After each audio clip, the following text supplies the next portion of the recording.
I must have asked myself that question at least 20 times today. In just a few hours, I'll arrive at my new temporary home, and the fear inside me keeps growing stronger. I can only hope that the clothes I packed will help hide the small bump that's becoming more and more visible with each passing day. Time is slipping away from me. I sighed heavily and absent-mindedly ran my hand over my belly. This little boy had become the center of my universe. I never planned for this, never even imagined I'd take such a step. And just when I thought I'd finally reached everything I'd been working toward, my life fell apart. It was as if fate itself wanted to show me that you can't plan your life exactly the way you want, because someone might come along and completely upend it. And now I have to work hard to piece everything back together as much as possible.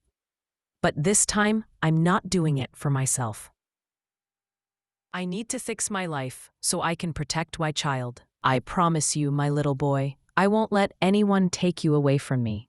Wrapping both arms around my belly, I silently pray that my words will come true, and that this trip, meant to meet the man who has the power to take my baby away, won't turn out to be the biggest mistake of my life.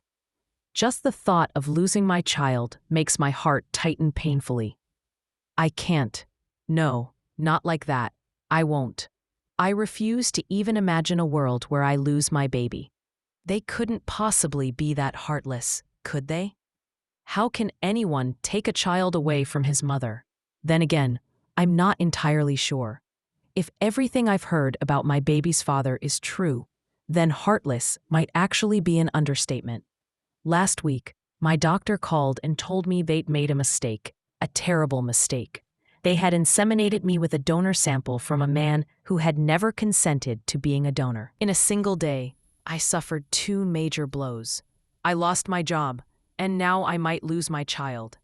The clinic told me they were obligated to inform the man whose sperm had been used. I begged them to give me his name and a little time before they told him about this delicate situation. At first, they refused, but when I threatened legal action, they quickly changed their minds. After a bit of digging online, I found the father. And when I saw who he was, I couldn't breathe. A few years ago, his name was known all across Texas. He used to ride bulls in rodeos, and now he owns a massive ranch in the South, nearly a 2-hour drive from here. For a while, I'll have to call that place home. Most of the articles I found about him were far from flattering. Yes, he had been one of the best riders, winning dozens of competitions, but fame had clearly gone to his head. The websites called him an arrogant bastard. They said he was meaner than the bulls he used to ride. All of that made me wonder whether he would show any compassion once he learned about this situation. Or maybe he would just sign a few papers and give his consent for me to keep my son. Or he might try to take him away. He had the money for that. That thought kept spinning in my head. Just 2 days ago, I set aside a small amount of money from the sale of my little house, just in case things went wrong. If I had to run and hide, I needed to be sure I was making the right choice. I just wanted to protect my baby and make sure we stayed together. That's the only reason I'm doing this. I have to meet this man. I need to see who he really is, because you can't always trust what people say. Maybe it won't be as bad as I fear. Ideally, we could agree on shared custody. I could rent a place in a nearby town, find a job there, and if he wanted to, we could raise the baby together. That wasn't part of my original plan when I decided to have this child. Back then, I had intended to do it alone, as I'd always done everything in my life. But what if he already had a wife or a girlfriend? The thought made me sick. I could end up turning his whole life upside down, and then my baby might have another mommy. A lump rose in my throat. It's always the same. Every time something good happens in my life, something else comes along to ruin it. I tried in vain to find out if there was another woman in his life. Article after article about his rodeo career, and not a single mention or picture of a woman. He had a serious expression, and he was undeniably handsome. But even so, I realized I wouldn't have wanted to stand next to him, smiling for those photos. Because of the cowboy hat, it was hard to make out his expression in all those photos. The only things I could see were his tightly pressed lips and that strong, rigid jaw. It was as if he was always in complete control of himself.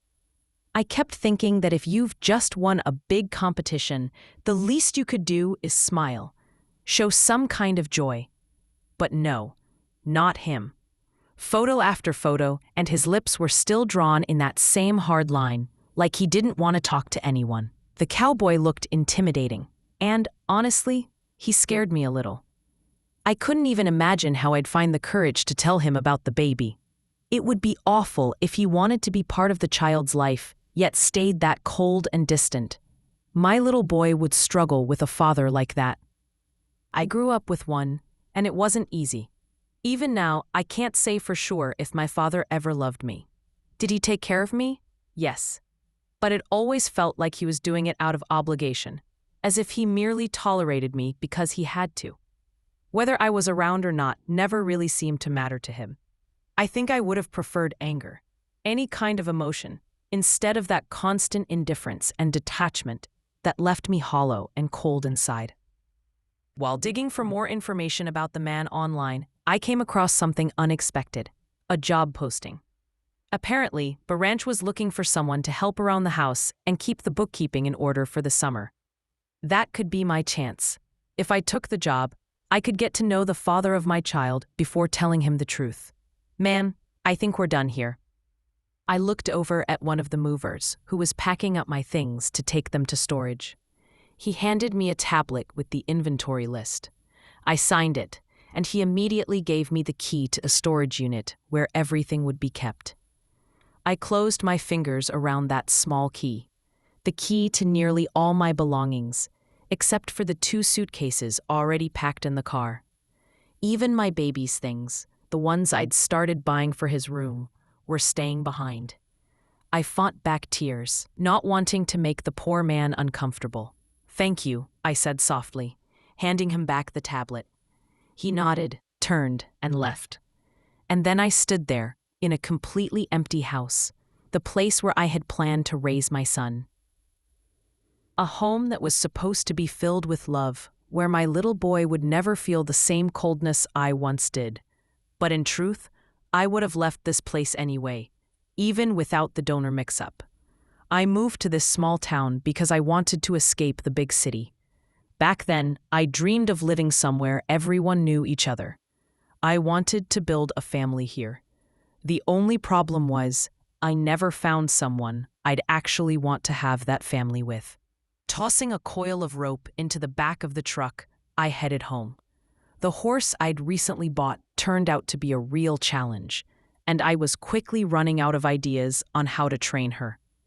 I can handle stallions and bulls with ease, but this stubborn mare won't even let me put a saddle on her.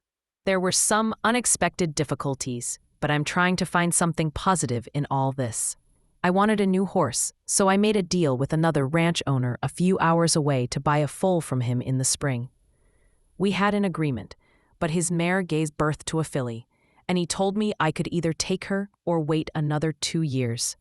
I agreed. I didn't really have another choice. My home is located in South Texas, Branding Ranch. After winning the last rodeo championship, I decided to retire and spend the rest of my life on this piece of land. I only entered the competition to save enough money to buy some cattle, and then I got out of the game right away. Rodeo life is hard and dangerous. I was lucky to walk away with my balls intact, though I came closer than ever to losing them. The last bull I rode was Hercules, the biggest and meanest of the whole event. He threw me off after the 8th second of my record run and stomped my boys. Pretty hard. I ended up in the nearest hospital, where I had to stay for a whole week. My buddy stopped working. No erections, no ejaculation. So the doctors had to take a sperm sample for testing. After that accident, I couldn't get aroused anymore. That day, I thought I'd said goodbye to that part of my life for good. The equipment was still there, but it was officially out of order. The doctors said my sperm was still viable. But what good is that when you can't launch the damn rocket. A few guys work on my ranch, living in the bunkhouse. But honestly, it doesn't matter now. I don't need privacy anymore. I'll never bring another woman home, because no woman would ever want me like this. These days, a pleasant conversation is all I can offer. Not that I used to bring women home often, but deep down, I'd always hoped I'd find a wife someday. Maybe have a couple of kids. But that dream was crushed the day the accident happened. Today, a new worker, MJ, was supposed to arrive. I'd recently placed an ad in the newspaper saying I needed someone to help with a few daily tasks. There's always plenty of work around here, so I needed a person who could look after the house and keep an eye on the little details I tend to miss. When it comes to business, I pick things up fast, but all that day-to-day crap wears me down.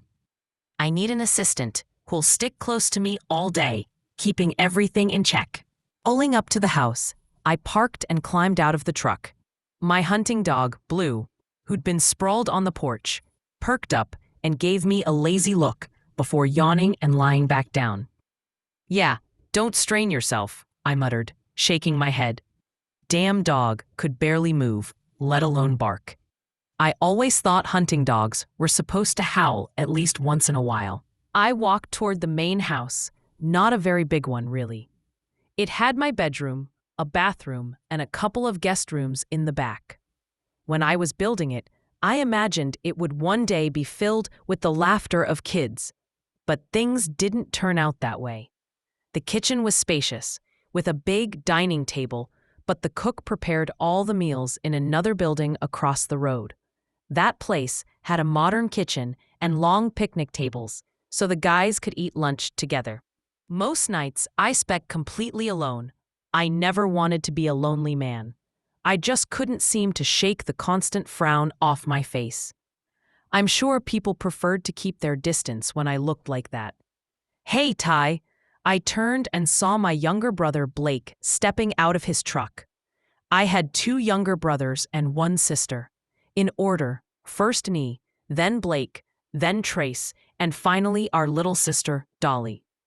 Mom died when we were just kids, and a few years later, Dad followed her.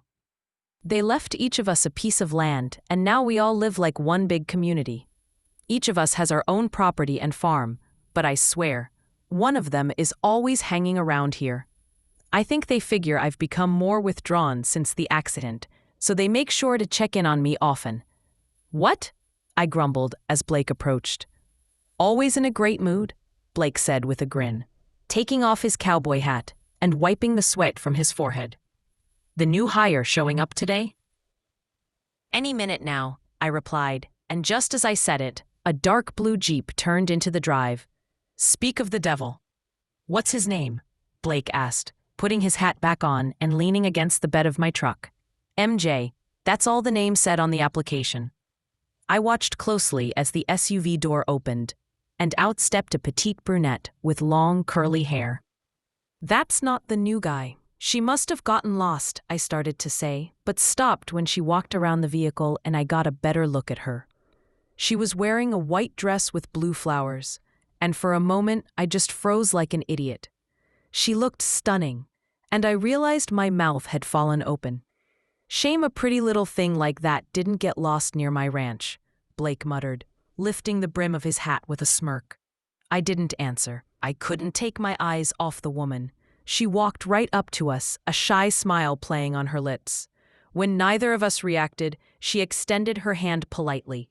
"I'm guessing one of you is Ty Jennings. I'm MJ, short for Mary Jane." I could see her glancing between the two of us, like she wasn't sure what to make of a pair of cowboys staring at her as if they'd never seen a woman before. Or like she'd suddenly sprouted a second head. One of us broke into a grin and reached out to shake her hand. That was Blake. I could tell right away it wasn't Ty, even though the two men looked a lot alike. The real owner of the ranch was the one still standing with that same stone-cold expression I'd seen in every photo online. But now, without the hat hiding half his face, I could finally see him clearly. Before I could shake his hand, Ty grabbed mine first, firm, strong, and didn't let go right away. He shot a strange look at Blake before finally releasing me. From the way they interacted, it was obvious they were related. Blake's grin only widened, his hand still hanging awkwardly in the air. Ty turned back toward me. His dark eyes met mine, deep brown, almost black around the edges. "You're not a man," he said through clenched teeth. I didn't even know people could talk like that. He stared at me so intently, as if trying to figure me out. Or maybe he was waiting for me to suddenly turn into a man. "Well, no, not really," I said simply, unsure what else to say. "Shit." He turned his back to me, leaving me staring at Blake again. "Sorry about him. He's an asshole," Blake said, giving me a wink. "I'm his brother, Blake, the good-looking one. And you are?" Dimples appeared on his cheeks, and I found myself wondering if Ty had them too. Even if he did, I doubted I'd ever see them. Then I caught myself thinking about how adorable my baby would look with those same dimples. And it reminded me exactly why I was here. These men were family to my little boy. And it seemed like our introduction had gotten off to a rough start. Apparently, the fact that I was a woman instead of a man was a serious problem for them. But that, unfortunately, was something I couldn't change. "Mary Jane," I said, forcing myself to be polite. "Or MJ. Aren't you supposed to be somewhere else?"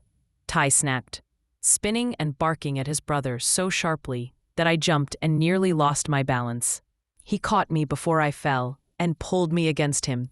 "Don't scare the little thing," Blake joked, his voice full of laughter. At least someone found the whole situation funny. I tried to wrench my hand free from Ty's iron grip, but he only held me tighter, letting loose a string of curses I'd never heard in my life. Then he recoiled from me as if I were contagious. "Are you with me?" he snarled again, making me wonder whether Ty could speak without swearing. "No." Blake managed to sputter, laughing so hard he started to howl and slap his thighs. Ty suddenly spun around and stormed back into the house like a tornado, leaving me standing there with my mouth open. I stared at the door he'd left ajar. Should I follow him? The thought passed through my head, but I dismissed it quickly. "Maybe I should go and come back later," I offered. "I could stay in the bunkhouse or somewhere the hired help live. Maybe this guy will show me the way." I really didn't want to go back to town. My ankles were swelling from the long drive and the heat. I just wanted to sit down somewhere for a few minutes and put my feet up. Blake shook his head, as if trying to compose himself and stop laughing. With every minute that passed, my bad feeling grew stronger. And that was not good, because lately even little things made me sick. It seemed there was some truth to the blogs that called Ty Ann. Reality turned out to be worse than I'd imagined. "Don't even think about staying in the bunkhouse." "She's not going to live in the damn bunkhouse," Ty shouted, making me jump again. "Enough already." I snapped back, clutching my hand to my chest to steady my racing heart. How could someone so big move so quietly? He simply ignored me. "Where's your crap?" I had a sudden, overwhelming urge to tell him exactly where he could stick it, but I stopped myself. "This isn't just about you, Mary Jane.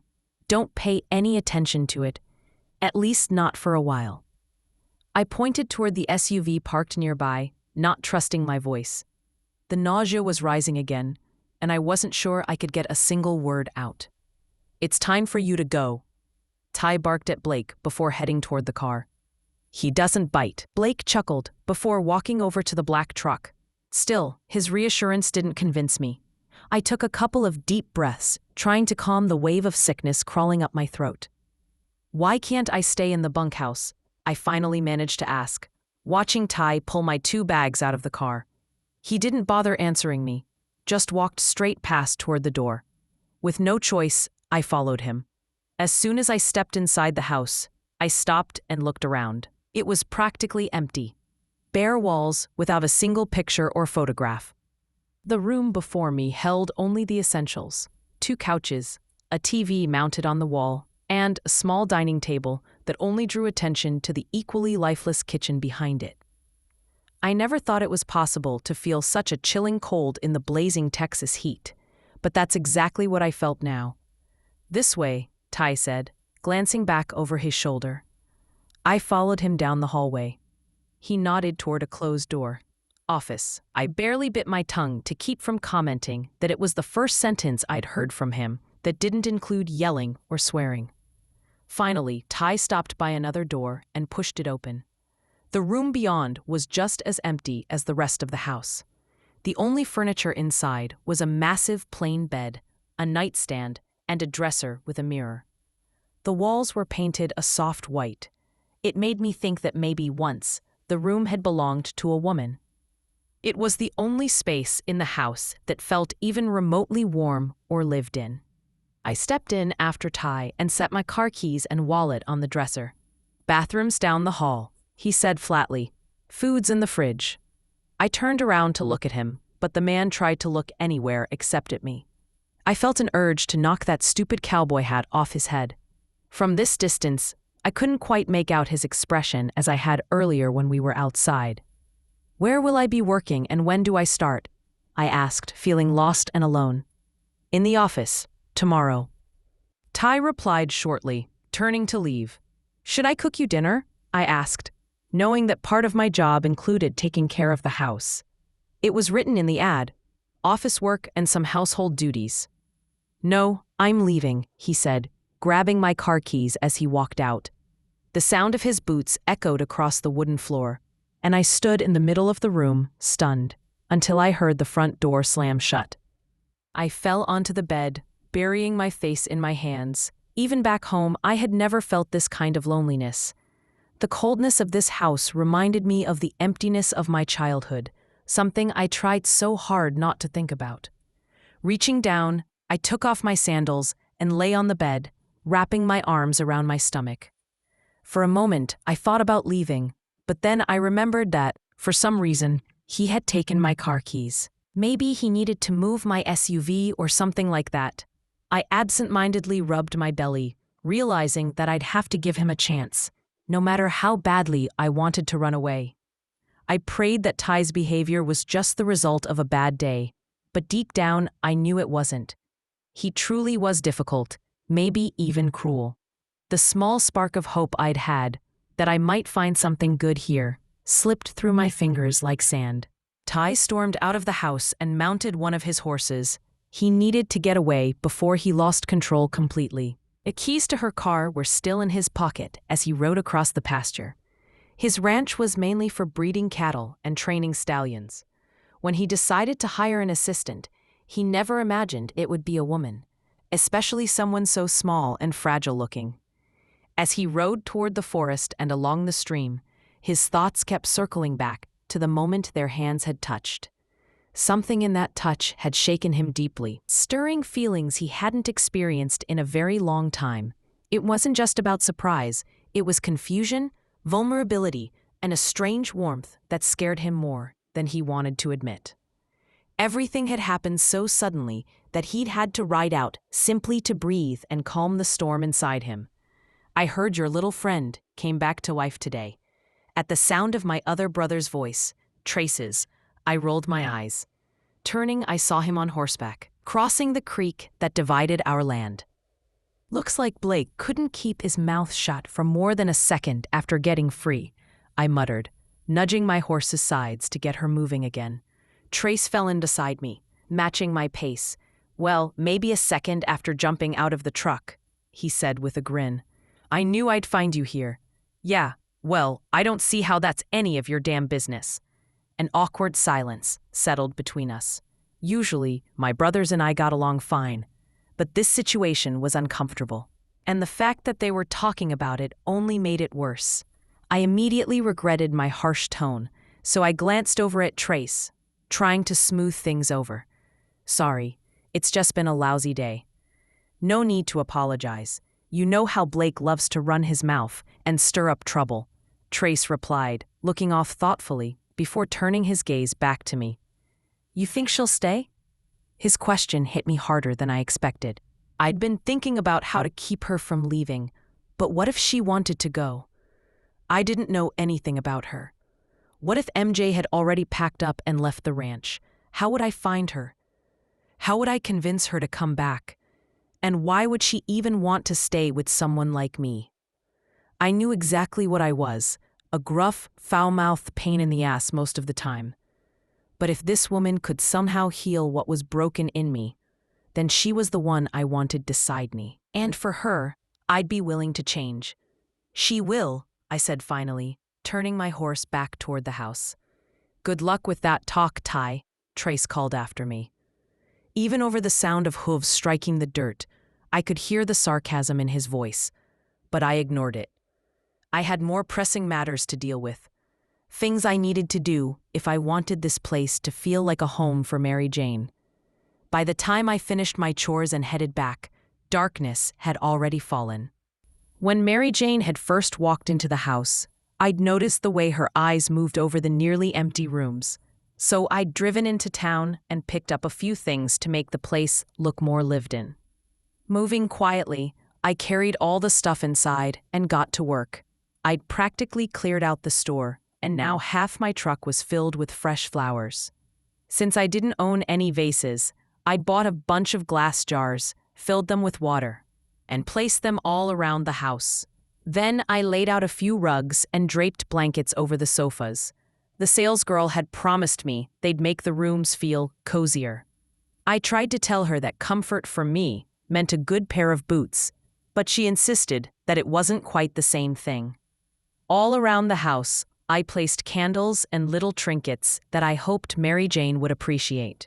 By the time I finished cleaning up, it was already late, and I hadn't heard a single sound from her room. Before going to bed, I decided to check on MJ, just to make sure she was all right. Approaching her door, I hesitated for a moment, then pressed my ear against it. Hearing her quiet breathing, I took a chance, turned the handle, and peeked inside. She was asleep, curled up in a ball. The sight of her hit me so hard that I nearly let the door slip from my hand. Thankfully, I caught it just in time.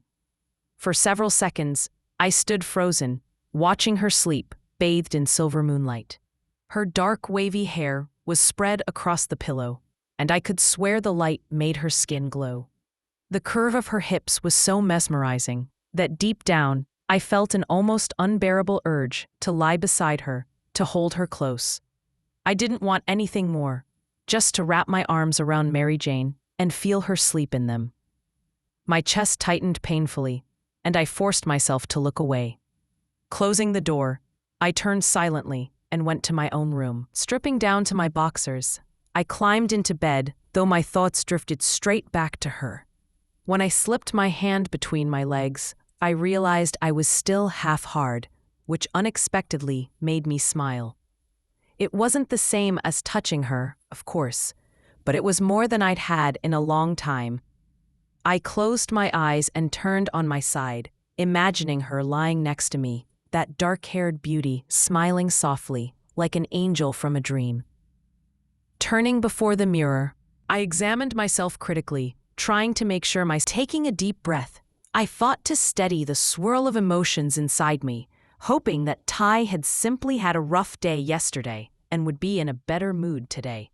Slipping on my flats, I left the room and headed down the hallway toward the kitchen. Part of me wanted to get to know Ty better. After all, that was why I came here. But another part of me hoped I'd overslept and he was already out working on the ranch. I was struck speechless when I entered the kitchen, flooded with soft morning light pouring through the open window. The room looked completely different from the day before, and so did the woman standing in the middle of it. She turned sharply toward me, a tangle of fiery red hair bouncing with the movement. A smile lit up her round face, making it immediately clear that she was a few years younger than me. Her pale skin contrasted beautifully with her bright blue eyes and those wild auburn curls. The girl looked so natural in that space, as if she truly belonged on the ranch, with her cowboy boots and blue flannel shirt tucked into jeans. But she wasn't the only new thing here. The house itself felt alive. I had to bite my lip to keep from laughing. I didn't know whether she'd done the decorating, but chaos reigned everywhere. an explosion of random knickknacks scattered in every corner. Yet it still looked far warmer than the cold emptiness of the day before. Even so, the place seemed more like cheerful disorder than harmony. "Hi, I'm Dolly Jennings," the girl said brightly, stepping toward me and offering her hand. Of course her name was Dolly. Even her voice sounded sweet, like honey. I smiled back, but the moment her last name sank in, my stomach twisted with dread. Oh God, Jennings. Could she be his wife? My pulse quickened, and I slowly raised my hand to meet hers. I took a deep breath, trying to pull myself together. I had known perfectly well that such a possibility existed, yet facing it in reality was far more difficult. What role would this woman play in my child's life? "I'm MJ, I finally managed to introduce myself. I was still trying to collect my thoughts, to silence the turmoil that had begun days before I ever met Ty. I'd always known that I might turn his world upside down, especially if he turned out to be married. But I had tried to find at least something good in it. For instance, that there would be one more person to love our child. Still, I couldn't shake the feeling that I was missing something important, though I couldn't tell what. The girl tilted her head, studying me with open curiosity, and then, quite suddenly, pulled me into a hug, far stronger than I ever expected from someone her size. I had to step back slightly, so she wouldn't feel the curve of my belly. "Oh, he's really not that scary," Dolly said with a cheerful sigh once she let go. Her smile still lit up her whole face. From this close, I noticed a sprinkling of freckles across her nose, making her look even younger than I'd thought. "He might be the biggest and most intimidating of them all, sure. But deep down, Ty's just a softie," she added with a laugh. "You just need to," she waved her hand vaguely and made a little puff sound with her lips. "Get past the surface." Then Dolly returned to the kitchen counter, picked up her mug, and took a sip. "Shouldn't you be in class right now?" came a low, gruff voice behind me. I didn't even need to turn around to know who it was. Ty's voice hadn't changed a bit since yesterday. Still that same grumble, though maybe that was just his natural tone. "What happened to the house?" Dolly asked, glancing around the kitchen before walking into the living room. "I mean, it's definitely an improvement over what it was, but still." She made a face that left no doubt about her opinion of the new decor. At least now I knew she hadn't been the one responsible for it. "It's kind of bizarre." "Classes, Dolly," Ty growled again, moving farther into the room, closer to me. The sound of his footsteps made me turn slightly toward him. "Relax. It's summer," Dolly replied breezily, taking another sip of her coffee. "Where are you staying?" Ty asked. I looked at him and froze. He was shirtless. His gaze burned through me, and for a second I forgot to breathe. His question hung in the air, unanswered, as I instinctively turned back toward Dolly. "In a small cabin by the lake," she replied, immediately raising her hand. "And don't start. I've got my own land, and besides, I'm 18 now. I'm staying there no matter what. You're not going to talk me out of it or make me move in here. I mean,